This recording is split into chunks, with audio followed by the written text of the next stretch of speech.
বেহান্স like 5x এটা একটা job. যাদের বেহান্স অ্যাকাউন্ট নেই তাদেরকে আগে বেহান্সের অ্যাকাউন্ট করতে হবে, সাইন আপ করতে হবে, তারপর এই জবটা করতে পারবে। এই জবটা করতে গেলে কি করতে হবে, প্রথমে এই যে 5টা লিঙ্ক দেওয়া আছে, লিঙ্কগুলোকে ওপেন করতে হবে। ওপেন করে জাস্ট লাইক বাটনে লাইক করতে হবে। এই যে লাইক বাটন, এটা একটা আমার লাইক করা হয়েছে, সেই জন্য তারপর মনে পড়লো রেকর্ডিংয়ের কথা। এটা একটা লাইক হলো। এবারে সেকেন্ড লিঙ্কে ঢুকতে হবে। সেকেন্ড লিঙ্কে ঢুকে আরেকটা পেজ ওপেন হবে, এটাতে লাইক করলাম, যে লাইক হলো। আবার অন্য ওই জবের পেজে চলে গেলাম, 3 নম্বর লিঙ্কে ঢুকলাম। 3 নম্বর লিঙ্কে ঢুকে আবার লাইক, আবার জব পেজে গেলাম, আবার 4 নম্বর লিঙ্কটা ওপেন করলাম, 4 নম্বর লিঙ্ক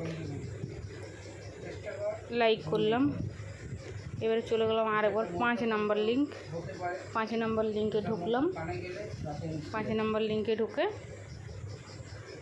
লাইক, এটার আমার লাইক করাই আছে, তো লাইক করলাম। এখানে প্রুফ হিসাবে কী দিতে হবে, আমার ইউজার নেম। আমি এখানে 3 ডটে গেলাম, মিতে গেলাম, আমার ইউজার নেম হচ্ছে এই যে মনু দাস, প্রোফাইলটাতে গেলাম, প্রোফাইল আমার ইউজার নেম হচ্ছে মনু দাস। তো আমি আমার জব পেজে এসে বেহান্সের ইউজার নেম মনু দাস লিখে দিলাম, সাবমিট করে দিলাম। এই হলো জব।